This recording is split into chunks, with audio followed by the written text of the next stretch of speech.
Hello everyone, welcome to our YouTube channel Study for Doubts. Today I am here with the new chapter The Midnight Visitor. इसमें हमारे पास 3 main characters हैं, mister Ausable, Max and Fowler. ये story related to the secret agent की है. इसमें जो हमारे ऑजेबल हैं वो एक सीक्रेट एजेंट हैं जो एक बहुत इम्पोर्टेंट पेपर लेने के लिए कहीं आए हुए हैं और अभी वो एक होटल में ठहरे हुए हैं. उनके पास एक राइटर आते हैं, फाउलर. एक्चुअल में जो फाउलर हैं वो थोड़ी सी थ्रिलिंग स्टोरीज वगैरह चाहते हैं अपनी मैगजीन्स में पब्लिश वगैरह कराने के लिए. तो वो फाउलर जो होते हैं वो सोचते हैं कि जो सीक्रेट एजेंट्स होते हैं, भाई डिटेक्टिव होते हैं, थोड़ा मिस्टीरियस मटेरियल उनके पास मिल जाएगा तो मुझे उनके पास जाना चाहिए. That's why he is with ऑजेबल. अब ऑजेबल उनको कहते हैं कि मैं आपको कुछ स्पेशल दूंगा जो कि मेरे रूम में है. क्योंकि वो ऐसा किस लिए कहते हैं, क्योंकि ऑजेबल की जो आउटलुक है वो थोड़ी सी डिफरेंट है. तो फॉलोअर जो होते हैं वो उनको देखकर कुछ ऐसा फील करते हैं कि शायद इनके पास कुछ थ्रिलिंग मटेरियल नहीं मिलेगा. मीन्स जो ऑजेबल है वो थोड़े फैटी टाइप हैं और जो फाउलर आए थे अपनी एक इमेज लेकर आए थे, अपने माइंड में एक इमेज लेकर आए थे कि जो डिटेक्टिव्स होते हैं, सीक्रेट एजेंट्स होते हैं, वो थोड़े स्मार्ट होते होंगे और एक लॉन्ग टाइप ड्रेसेस वो पहने हुए होते हैं और वो मतलब थोड़ा डिफरेंट लुक उनकी होती है. लेकिन इस इमेज के अपोजिट वो ऑजेबल को देखते हैं कि वो तो बहुत फेटी हैं और ड्रेस भी उन्होंने बहुत नॉर्मल सी पहनी हुई है. तो फॉलोअर थोड़ा सा कंफ्यूज है कि क्या इनके पास ये टाइम स्पेंड करना मीन्स टाइम वेस्ट करना होगा या मुझे कुछ अपनी मैगजीन के लिए कुछ मिलेगा. तो वो ऑजेबल जो होते हैं फिर उनको अपने रूम में लेकर जाते हैं. ऑजेबल भी ये चीज़ समझ रहे होते हैं कि फॉलोअर के माइंड में कुछ नेगेटिव चल रहा है उनके लिए, लेकिन ऑजेबल उनको ये ट्रस्ट करवाते हैं कि आप बिलीव रखिए, मैं आपको कुछ ऐसा दूंगा जो आपको कहीं और से अवेलेबल नहीं हो पाएगा. तो आप मेरे साथ रूम में आइए. दोनों उनके रूम में जाते हैं तो वो एक बहुत ही देखते हैं, कुछ डिफरेंट सा देखते हैं. वो क्या देखते हैं कि ऑलरेडी उनके रूम में कोई अवेलेबल होता है. अब वो कौन होता है, वो होते हैं मैक्स.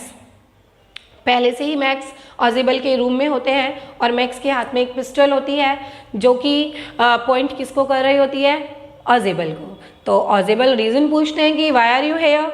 तो उन्होंने कहा कि मुझे आप वो पेपर दे दो जो आपको आज मिलने वाला है. तो ऑजेबल ने कहा अभी तक तो मिला ही नहीं है, जब मिल जाएगा तो ले लेना. और वैसे भी बहुत लोगों ने ट्राई किया है उस पेपर को लेने के लिए, बट अभी तक तो किसी को मिल नहीं पाया है. अगर आपको मुझे मिल जाएगा तो मैं आपको दे दूंगा. मीन्स जो ऑजेबल है वो बहुत ही माइंडेड पर्सन है, तो वो बहुत ही कामली पेशेंसली उनके साथ बात करते हैं. मतलब ये नहीं है कि वो उनसे आर्ग्यूमेंट करें, क्यों पेपर दूं, क्या यूज़ है आपके लिए उस पेपर का. मतलब ऐसा कुछ भी आर्ग्यूमेंट उनके बीच नहीं होता है. और इवन वो उनसे कहते हैं अभी आधा घंटा लगेगा, तब तक आप वेट करो. दूसरी तरफ फाउलर तो ये सीन देख करके डर रहे भी होते हैं, लेकिन फिर उनको साथ ही साथ ये भी दिख रहा होता है कि दोनों ही डिटेक्टिव्स हैं, दोनों ही सीक्रेट एजेंट्स हैं, तो कुछ तो मिस्टीरियस मिलेगा यहाँ से. तो वो भी वेट करने लग जाते हैं साइड में.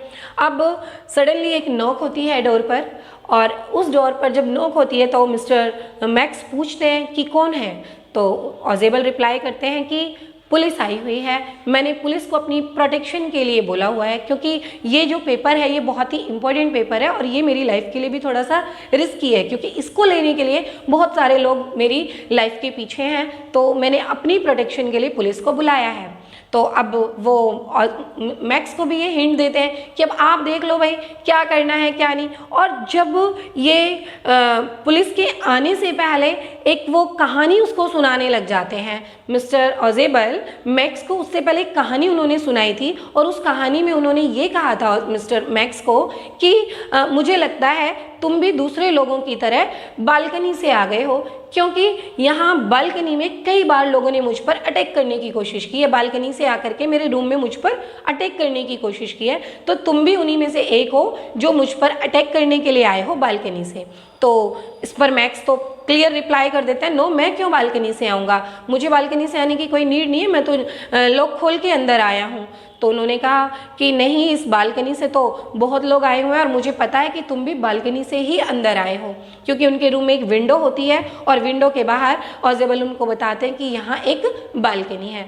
तो जब गेट पर नॉक होता है तो मैक्स पूछते हैं उनसे कि गेट पर कौन है, तभी ऑजेबल रिप्लाई करते हैं कि गेट पर पुलिस आई हुई है, क्योंकि वो मैंने अपनी प्रोटेक्शन के लिए बुलाया हुआ है उनको। तो अब मैक्स प्लान करते हैं कि पुलिस के हाथों से मर जाऊं या फिर वहाँ से मैं भाग जाऊं। तो उन्हें वही बालकनी वाला प्लान समझ में आता है कि ये मेरे बचने का एक सही रास्ता होगा।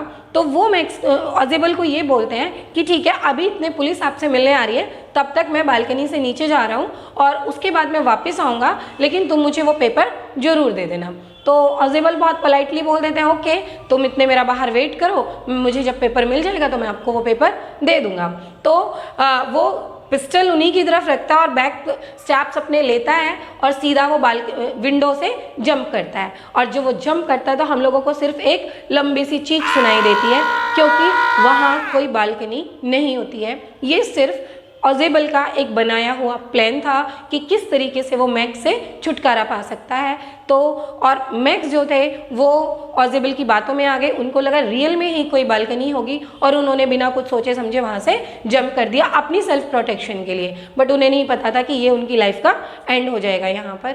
इस तरीके से ऑजेबल जो दिखने में तो बहुत ज़्यादा स्मार्ट नहीं है, बट उनका माइंड बहुत स्मार्ट है और उन्होंने अपनी स्मार्टनेस से अपने फ्रेंड मीन्स फॉलोअर को भी बचाया और खुद की भी लाइफ बचाई, और इस तरीके से उन्होंने एक सीक्रेट एजेंट के रूप में अच्छा रोल प्ले किया। अब यहाँ से जो आपके बेसिकली क्वेश्चंस आएंगे वो 2-3 क्वेश्चंस आपके मेन बनते हैं। एक तो तीनों का कैरेक्टर स्केच, क्योंकि जितने भी चैप्टर्स हैं हमारे पास जिनमें मेन कैरेक्टर्स रोल प्ले हो रहे हैं, तो आपको अगर आप कैरेक्टर्स उनके रोल लर्न कर लेंगे तो आपके ऑलमोस्ट क्वेश्चंस ऑलरेडी कवर हो जाएंगे। एक आपको बालकनी से रिलेटेड क्वेश्चन करना है प्रिपेयर कि क्या रियल में कोई बालकनी एग्जिस्ट थी वहाँ पर या नहीं थी। दूसरा, ऑजेबल एंड मैक्स दोनों ही डिटेक्टिव्स थे, दोनों ही सीक्रेट एजेंट थे, but what's the difference between both of them. ठीक है, तो ये क्वेश्चंस आप प्रिपेयर कर लीजिए, it's enough for this chapter. Okay.